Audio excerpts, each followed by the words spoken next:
Here's the snapback.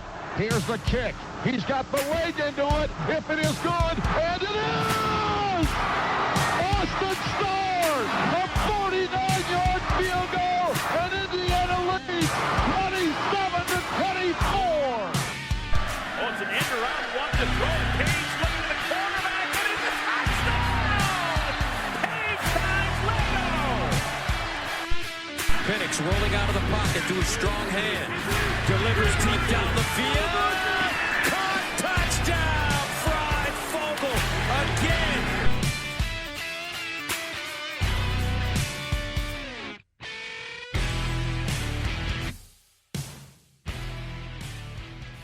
We ain't going nowhere.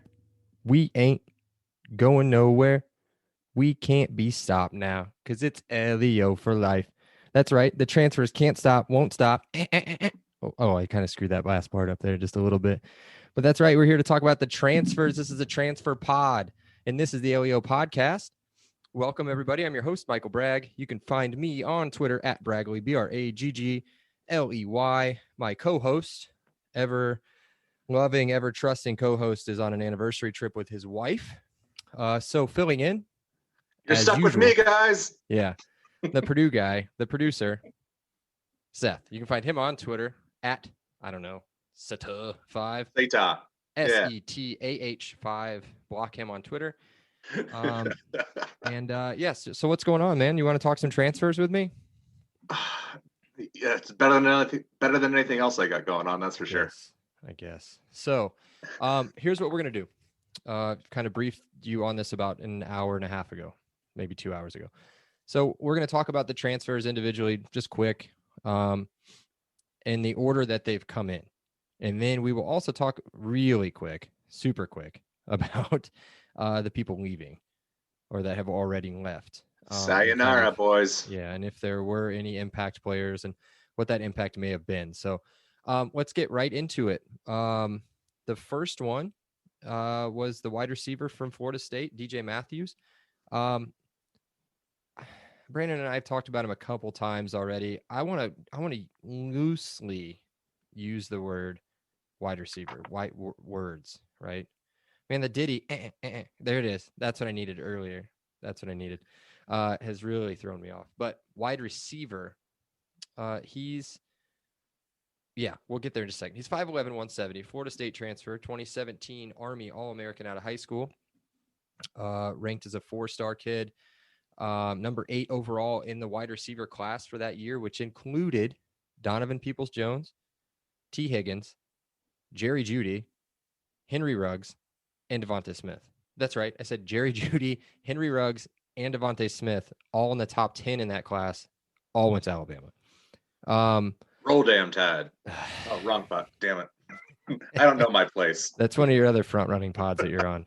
I'm a Clemson dog. So T. Higgins. So special teams expert is probably more of his. Yeah, he's a return role. Specialist. Yeah. Let's be real. That's what you should be expecting out of him. I think if you get any catches out of the slot, that's a bonus. But I think as far as like expectation level setting, you have a really good return specialist. Yeah.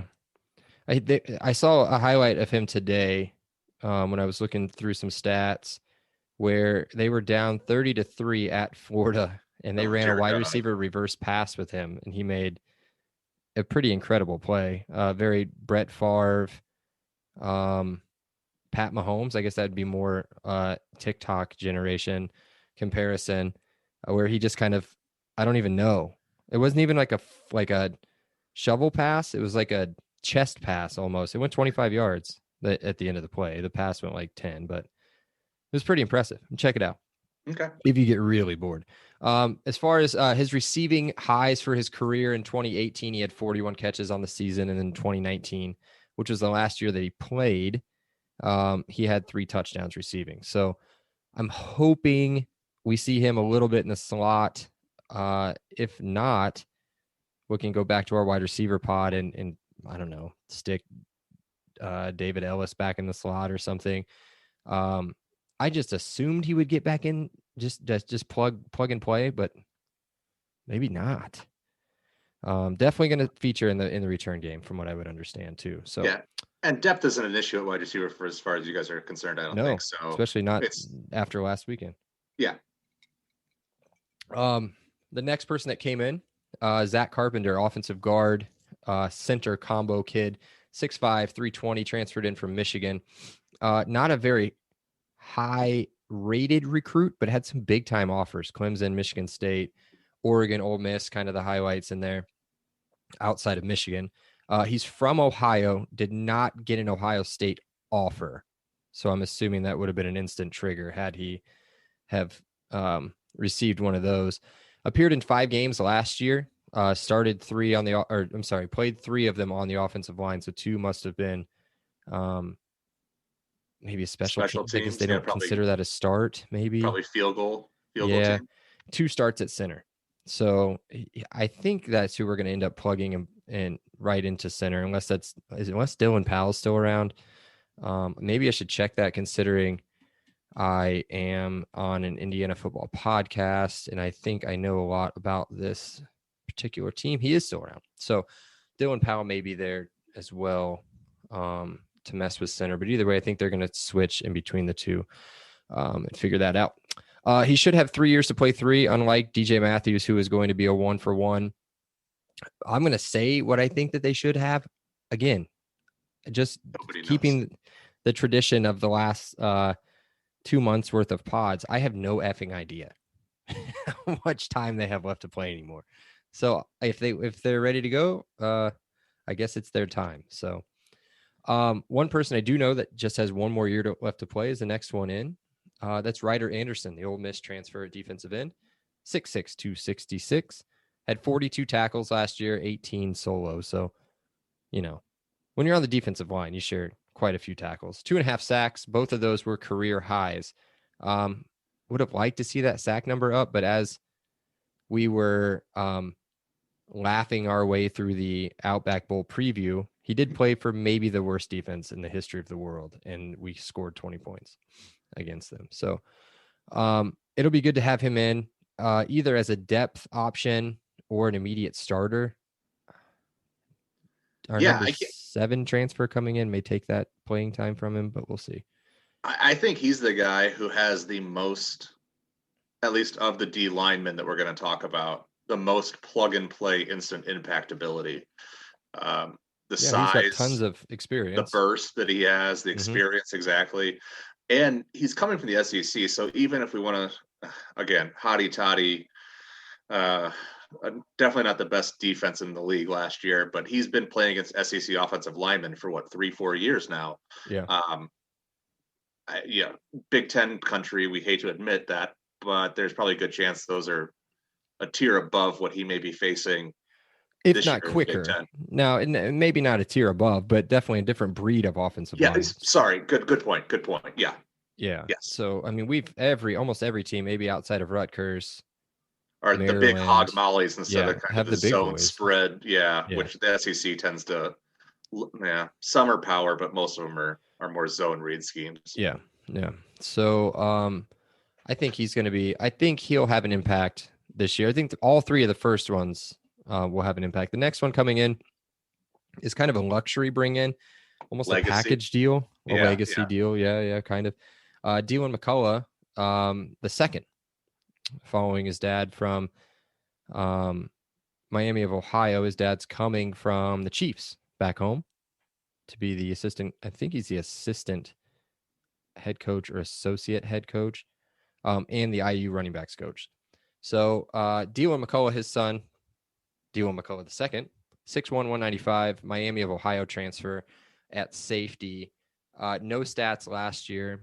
I think he had 1 tackle in 2019. So I'm not sure if he just kind of opted out last year. I don't know. A lot. You can't find a whole lot of stats from Miami of Ohio. So I was going to say, I did a lot of looking into Miami, Ohio players from the last couple of years. I could not find a single thing on him. It was he was like the ghost in the darkness. There was just nothing there. There was no detail on most of their players. Yeah. So the next one, another Miami of Ohio transfer, and somebody that apparently I was looking. a decent amount of information on, weirdly enough. Tight end transfer, 6'6", 230. His name's James Bomba, from Bloomington South High School. I tried to see if we offered him any sort of walk-on scholarship or preferred not scholarship. He's a preferred walk-on. Preferred walk-on. 2020 no stats. He's coming in as a redshirt freshman. So there's a good reason for that. Okay. Google, when you have some free time, James Bomba TMZ. You guys got a TMZ boy. What? So a couple players at Miami went to Theta Chi frat. And again, I guess we should probably say alleged, but it's all been published. There's criminal reports, there's video. They apparently got kicked out of Theta Chi. And then they brought him and another guy the next night with masks, like all sorts of gear. And apparently he or one of the other guys took golf clubs to frat bros' heads, broke orbital bones. People went to the hospital. There are ongoing court cases. He got charged with, he had multiple misdemeanor charges. I think disorderly conduct and trespassing, maybe. I think all 3 or 4 of them ended up getting charged. So I can't remember splitting them all out. So there's 3 of them: James Bomba, Mhm. Mitri Mitsopada, Yeah, it's TJ like Rush. a Greek name, and TJ Yeah. Rush. Yeah. I know James Bomba more so, aside from just the TMZ thing. It looks like he's put on about 25 pounds and maybe an inch since I saw him in the 2019 season. My nephew played against him in Bloomington South, I think, is what, 5A, 6A. It's one of the big schools in the state. And they were playing Edgewood, which is like a 3A or 4A. And he ended up moving to center for that game because they had a bunch of injuries on the offensive line. And he was going up against like a 5'11", 175-pound nose tackle. And he just destroyed him. He just big boy bully balled him all day long. He has blocking skills, at least against smaller guys. He has some talent. I've seen him play probably about a dozen basketball games. He was also in the same AAU program my nephew was in, and then I saw him play a couple games at South. He has some mobility. He again, his basketball style was a lot of bully ball, and then he could shoot some outside jumpers too. So he has some athletic skills. His family is big in the Bloomington area. It's a Bloomington South, like a big pedigree legacy last name around there. So if he gets his act together, which optimistically he was 19, I think, when it happened, he has plenty of room to grow. And you don't want to demonize these kids forever for a stupid incident. Mm-hmm. But he has the potential to fill out a little bit more and to be a utilized player in the pass and the run game. If, again, I don't know if he has Big Ten talent. Obviously, he was a Miami signee out of high school, didn't have a bunch of offers. But, I know IU is good at developing kids, putting weight on kids. So if he can keep that kind of mobility and speed and add some weight to him and get the technique right, he has a potential of playing. There's just, unfortunately, he has a little bit of history to him. Well, as we'll see a little bit later on, when we do outgoings, we do lose 2 tight ends. So if that stuff's in the past and he's good to go, it'll be at least nice to have a little bit of depth. Absolutely. God forbid there's any sort of injury, like maybe to Bjorngren or somebody that is going to do most of the Bjorngren. What am I talking about? That's going to do most of the blocking anyway. So we'll see how James fits in. If he does, maybe he's a special teams player. I was going to say, I could see him being a special teams guy. But from what I understand, I think he's got 4 to play for. So he'll be here for a little bit, and we'll see how that goes. Hopefully he can get some of that Bloomington South, you said legacy kind of deal going on, and get his head right and get it figured out. Because I think if he goes to fight a frat at IU, it might be a little bit of a different turnout. So I don't know how much you guys know about those MAC frats, but they're not really much of a fraternity. So at least the ones at Ball State weren't. So bring it up. The next one coming in seems to be your favorite person to talk about for some reason. Staying in the MAC. Yes.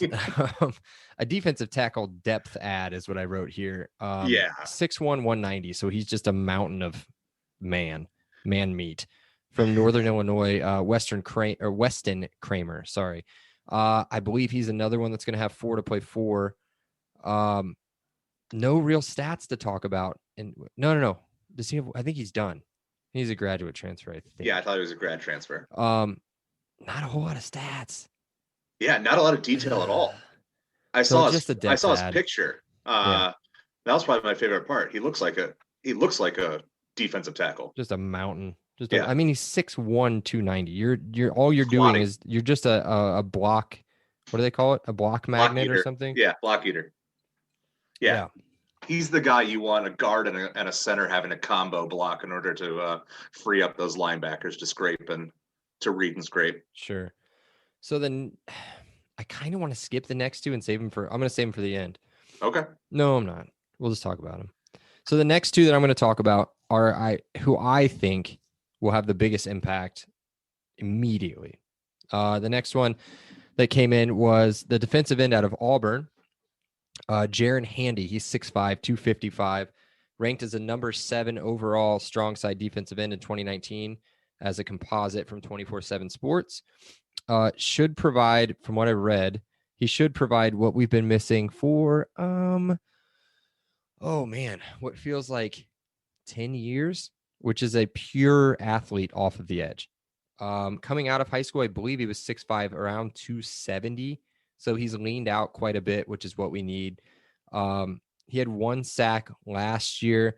I'm assuming he was stuck behind some future NFL defensive ends as well. So he should have 3 to play 3. If he came in 2019, played last year, doesn't really matter. So yeah, 3 to play 3. I think he's going to be a really important add for this defense to kind of give the linebackers a little bit of a break from having to blitz every single down and do everything for this D. So do you have anything to add on Jaron Handy? Yeah, the only thing is that I think 2019 was when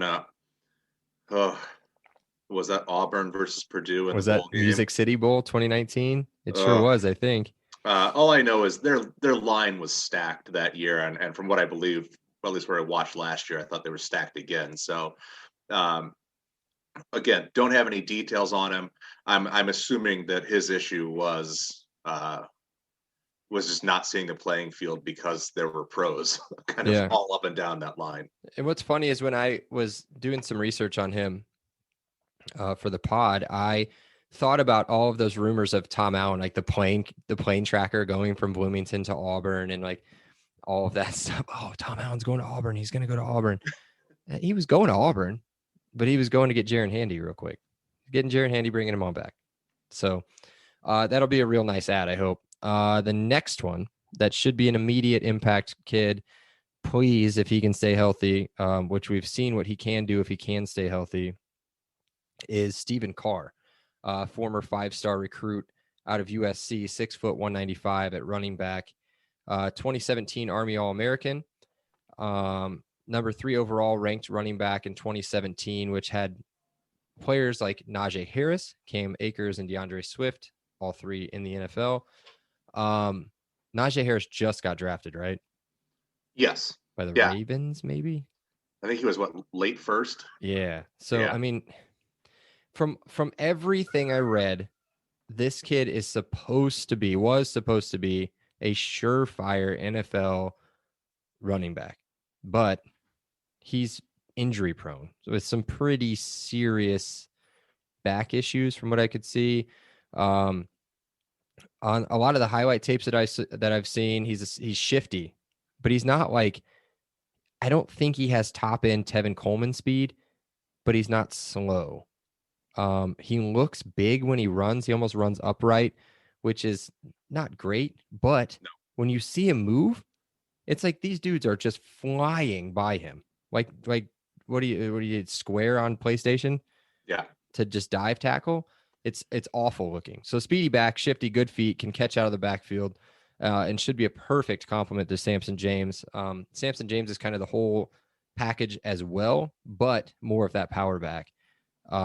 Just if we can keep Carr on the field away from the injuries, I think he's going to have an immediate impact. In 2019, he had his career high in yardage and touchdowns. Again, just a little shy of 400 yards rushing and 5 touchdowns. So nothing crazy. Yeah, when I remembered watching that 2017 All-American game. I can't remember why. Maybe that was that Rondale's year, maybe. Probably. Anyways, I always watch those. I'm a sucker for, what is it, like High mid-February school football. No, kids. no, God damn. No, just football season's over and you're just looking for some kind of football. All-American game pops up. I think it's like mid-February or something like that. I remember him being impressive. And then when the announcement came down, the text messages that you sent in a group thread, I would have thought this guy was like the 2-time reigning Heisman Trophy winner. And I don't watch a lot of Pac-12 after dark. I'm getting old. I don't stay up that late. And quite honestly, Pac-12 sports, unless they're like the privileged sports, they just don't really excite me that much until UCLA coming out of nowhere in the Final Four. But whatever. I'm anti-Pac-12, if you can't tell. Yeah, So I was like, oh, maybe he put together some really great seasons that I was unaware of. And then I was like, wait, I remember they had Step. They had 2 or 3 other Step, running backs that right. they featured. I don't remember his name coming up at all. And then I looked it up, and you were just going off about how excited you were and how this was going to change the program. And he was the missing piece, which may all well be true. Don't get me wrong. So I immediately went to his stats, and I think my response was, dude hasn't put over 400 yards in a season ever. And I felt bad, but also I needed to rain on your parade a little bit. Okay. So here's the way I look at it. He rushed for 1,300 yards on about 260 carries, so 5 yards per carry, 12 touchdowns in 6 starts over 4 years. Well, yeah. If he could stay healthy, 6 starts. He played in 35 games. Oh, okay. You're saying put together one. If that was one whole season, that'd be a hell of a season. Sure. Yeah. Mm-hmm. So, and that's at USC. That's not at USC Louisiana Tech or South or something. What is the one in? There's a South Carolina USC. Upstate. Yes, that's the one. How did I know you're going? Yeah. Yes. Yeah. So it's not like he was doing it at Liberty or Coastal Carolina or any of those places. Also, 57 catches for 421, which is a little over 7 catch. That's what I think you should be more excited about. Yeah. Is I can't remember the last time you had a viable threat out of the backfield. Devonta Williams was probably the last one. Okay. But he's not this caliber of a player. Right. And they tried to make Ellis this, and I don't think that really. My opinion's quite different from Brandon's on David Ellis. I'm a decent David Ellis fan. Brandon does not think he's a great. He just needs to find a spot and get his reps there and not play this. Yeah. Am I not game? Right. Moving on. So to the last one, by the way, that's I don't know. Yeah, not his fault. Absolutely. Yeah. So the newest incoming transfer, Cameron Buckley. He's a wide receiver transfer from Texas A&M, 6'2", 190. So like every wide receiver that we have that's not David Ellis or DJ Matthews. 2017 Under Armour All-America game.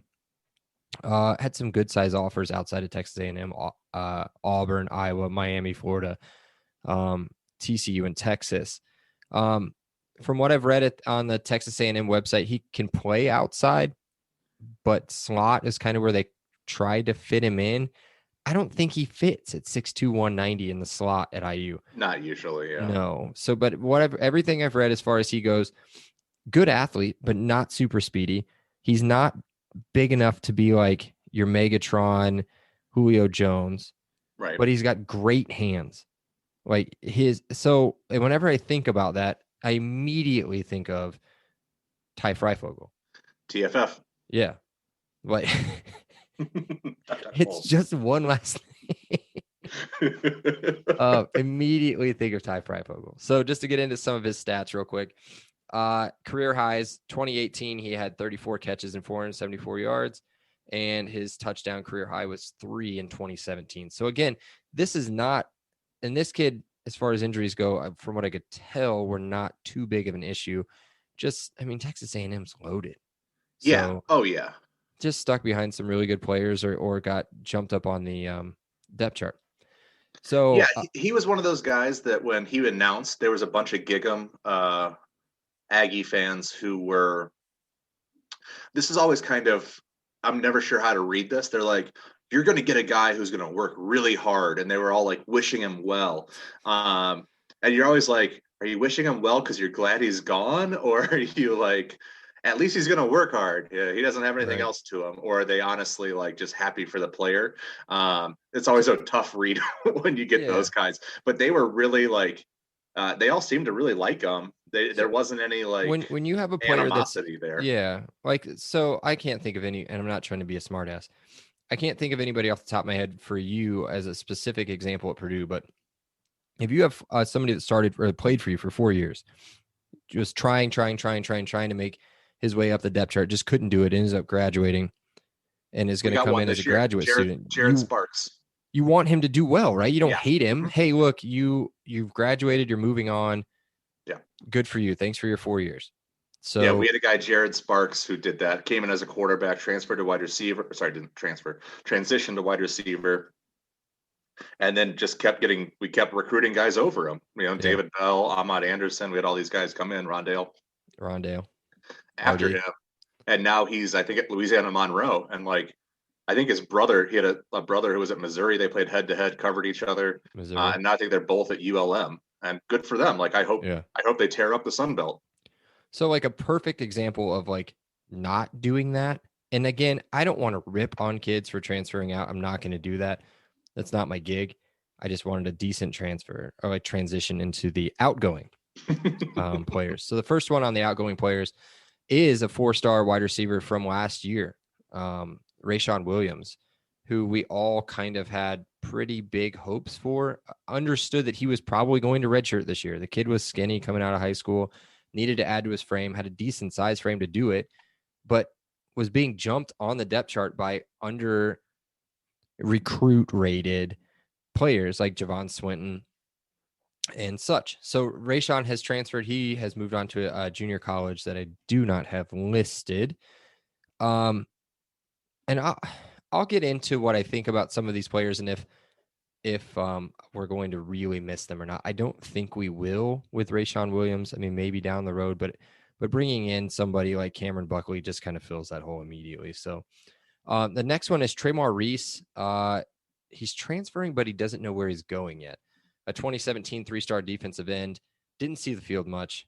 I think he played in like maybe 3 games last year. No stats recorded. We lose another receiver in Jordan Jakes, another kid that I was pretty high on because of his size. I don't have it right in front of me, but I want to say he's like 6'4", 6'5". You could point him out on the sideline. That's how big he was. 2019 recruit, 3-star wide receiver, dressed and played multiple games that I remember him playing, but I don't ever remember seeing him either on the field when we needed to make a play or ever really being targeted. And he's moved on to UNLV. I'll just go through these other ones here really quick, and then we'll get to the one that kind of connects this together with you. Jalen Malaya has transferred to UAB, the 2020 3-star defensive end. Again, probably just being jumped on the depth chart, or maybe just not a fit for this team. Britt Berry, a graduate transfer, 2017 3-star interior offensive lineman. Where was Britt? Where was he from? From Carmel. He's from That's Carmel. What I thought. Okay, I was going to say, why does that name sound so familiar? Yeah, okay. Carmel, Indiana, suburb outside of Indianapolis. I guess if you're listening to this pod, chances are you know where Carmel's at, so I don't know why I did that. The next one, so we have 9 transfers. So this is number 6, is TJ Ivy. Immediately after I talked about him on our tight end podcast, he decided he was going to transfer because of me. So the 2018 3-star tight end has gone to Coastal Carolina. Which that might be a good thing for him. I mean, I guess, yeah. Coastal Carolina is on the up, and with his recruitment and his pedigree and his background, he should be able to go right in, plug and play, get some stats, and go, because he's not playing this year. Again, with Peyton, I think a lot of these transfers are because of the eligibility rule, And because they don't have to sit out anymore. Yeah. yeah. And well, there's that. And because what I mean is like Peyton Hendershot would have had to leave college this year. Right. He would have been done. But Yes. because he's got the extra year, now he's got another year to figure it out and get in the NFL. Day 2, high-end draft pick. So much upside if he's another one of those guys. If he can keep it together. He just needs to hold on to the ball. He's so Yep. good. Put Just together catch the ball, baby. Year. All right, that's not this pod though. Yep. No. Next one is Jeremy Passmore. Somebody I had a watch it. Damn it. Home Alone? No? Okay. No. Yeah, when they had the big spilling everything all over the Uncle Frank says Passmore, and then that's when Kevin gets squeezed into the wall. Watch it. Yeah, watch it. That's what he says, yeah. Either way, 2019 3-star defensive end that I was pretty excited for coming out of high school, kid out of Florida, played in 3 games, recorded no stats. Heading back home, going to Florida International to be a Golden Panther, which is redundant because Panthers are golden to begin with, if you did not know that. Then okay. They're not, I'm telling you. But there's Black Panthers. Yeah, but that's a type of Golden Panther. A type of panther is a Black Panther, but panthers are golden, similar to a mountain lion. A puma. Yes, puma. Sorry, I'm just trying to distract you now. I'll skip down to the most recent one, and then we'll get to the one that kind of connects the Purdue IU tie here. But Gary Cooper, tight end wide receiver, 2013 or 2019 3-star. Has transferred to Bryant. I believe it's Bryant University. Good for him, I guess. Yeah. I mean, he's going to see the field, kind of flip-flopped. His body type's not perfect for a wide receiver, not perfect for a tight end in the Big Ten. So I think he should shine there if he gets a chance to play. And then the last one, which kind of broke my heart a little bit, because everybody was pretty excited for DeMarge Lewis, the 3-star defensive lineman from the 2019 class. I'm pretty sure we were in a battle with Auburn for him. It was just IU versus Auburn, and we snagged him, maybe the day before signing day or on signing day. And that was a big victory for us. Knew he was going to redshirt last year and didn't see him leaving. But I think because Mark Hagan, is that who went to Purdue? The D-line coach. The recruiter, coach, and recruiting guru. I think. Yeah, so I think he went to Purdue, and his cousin is on the Purdue team. Yes, DeMarge Lewis is transferring to Purdue. I wish there were ways to keep people from doing that, but we got to let them win something at some point. So, and we did a D-line depth bad. We have 2 pretty good ends and a third one coming, or a third one. I don't know if he's depth yet or if he needs to progress a little bit. But is Lorenzo Neal's fat butt? Is he out of there yet? Yeah, he signed on a what is it, UDFA? I can't remember where though. And then Barnes is gone, right? He got drafted. Yes, by the Lions. I think. know he wasn't. He was drafted high, right? 2nd round or something like that. No. Rondale was the 2nd rounder. I think Barnes was 5th. We only had 2 guys get drafted. Okay. More than us. Yeah, so that's it. So let's go back to the incoming.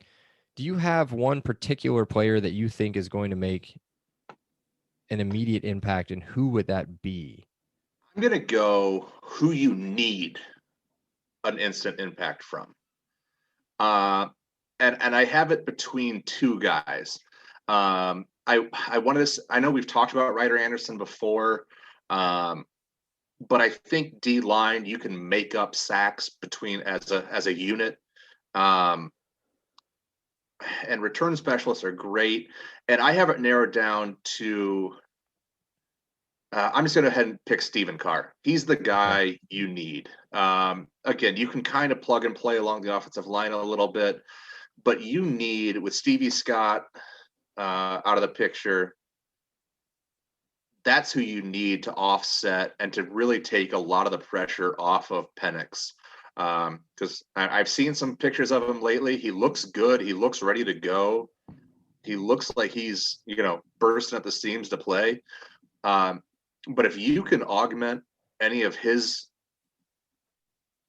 the dependence on him, the easiest way to do that is with a running game. So you put Sampson and Carr together. That could be a really good Lightning Thunder mix. I don't know who's Lightning, who's Thunder. I guess Carr would be Lightning. Carr would be the Lightning. Yeah. I think that's a hell of an option, but I'm having a hard time not going with Zach Carpenter too. But I'm gonna stick with Steven Carr. He's the one you need to have the big year from. Yeah, I mean that's I don't want to say the obvious choice, but I don't see a number two running back. I don't know who else you have. Like, I can look at the unit. I can, I just don't know who that second back is. It's the second back is Samson James. That's your second back. Yeah, that's what I mean. Like behind Samson James. Yes. I don't know where that depth comes from. So you need that 1-2 punch, and with James, one of those as one of those guys, Carr has to be the other. Yeah. So the freshmen, there's 2 freshmen coming in. Again, you don't really want to, bank on them. You've got Tim Baldwin back there. Oh yeah, I forgot about Timmy B. Yeah, and then you've got a couple walk-ons and A-Rod Lloyd and Davion Irvin Poindexter.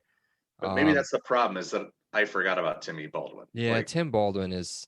I think he's gonna be good. Man. I think he's gonna be good. I just don't think that you want to be reliant on him one more year next year. Yeah. When you're trying to go for, I know the over/under is 7.5 wins, but if you're realistically going for a 9-10 win season, you need Timmy Baldwin to be the third fiddle.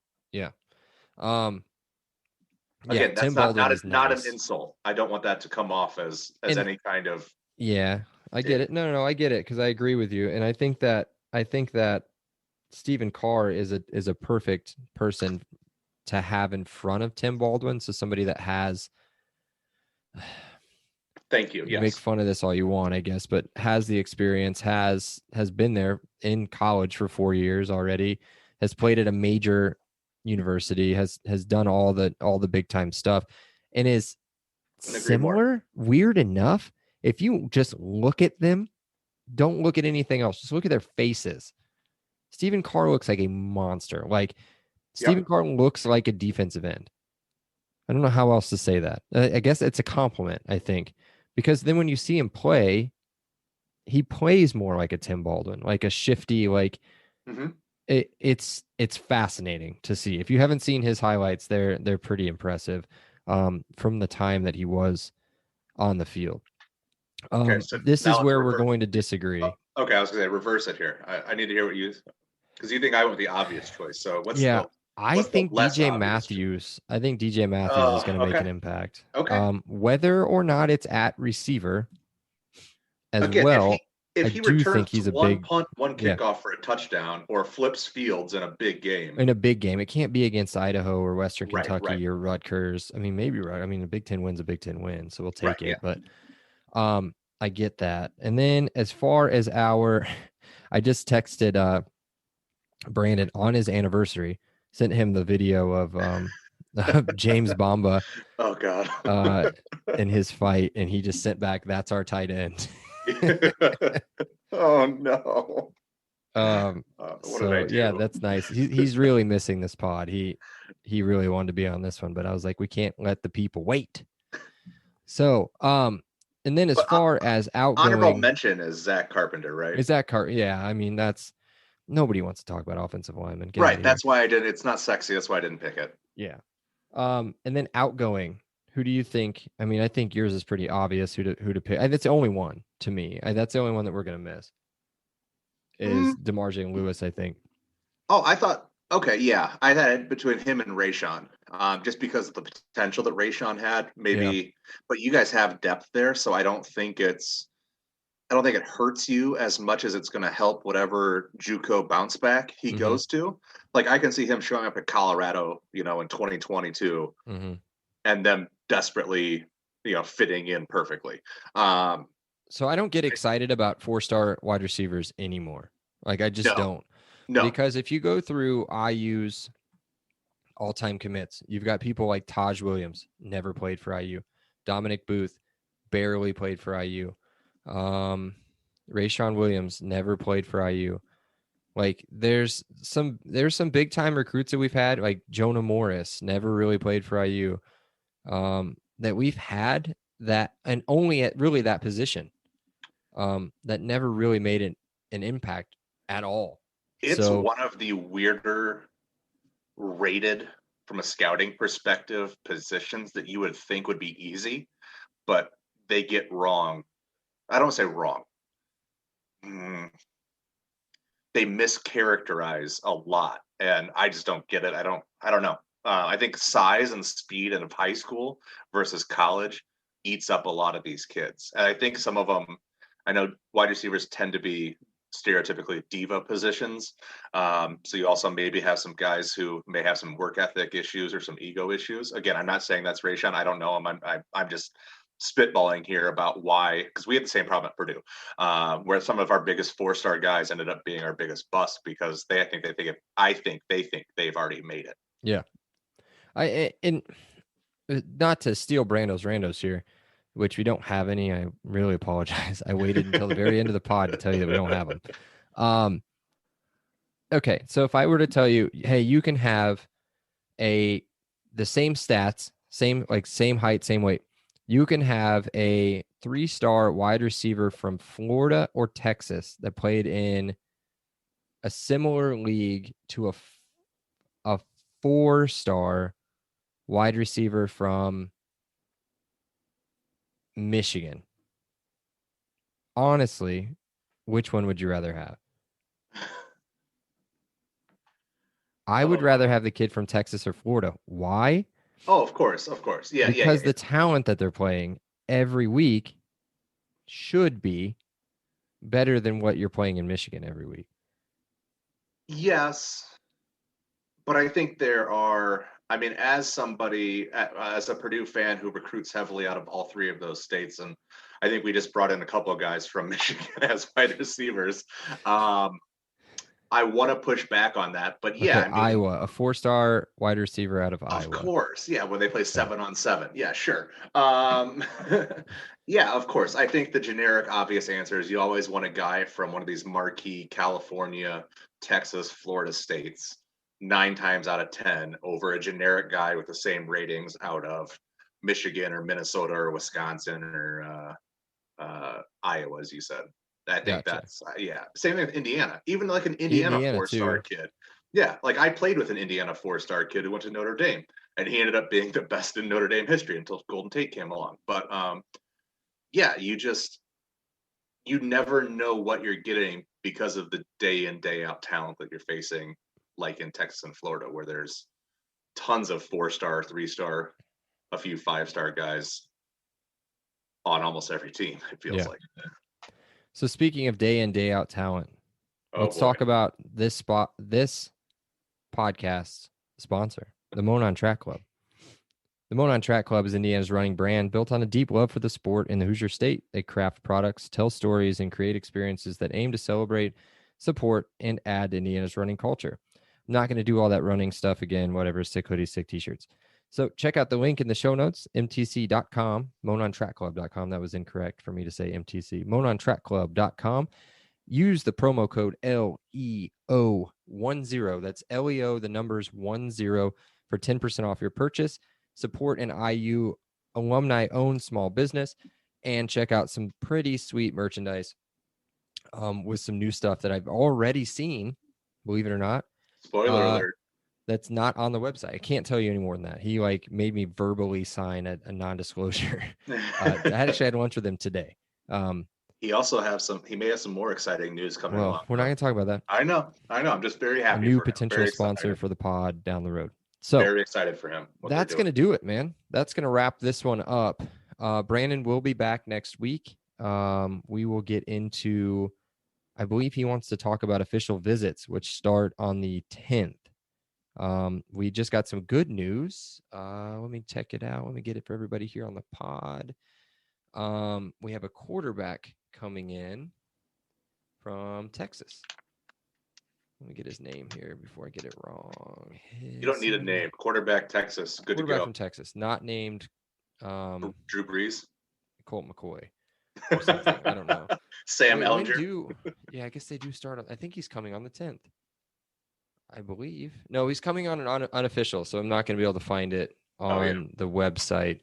But we've got visits on the 11th, the 18th, the 21st, the 22nd, and the 25th. So, and they're loaded with some talent. So we'll get into it. We'll break down some of the important players that are coming in.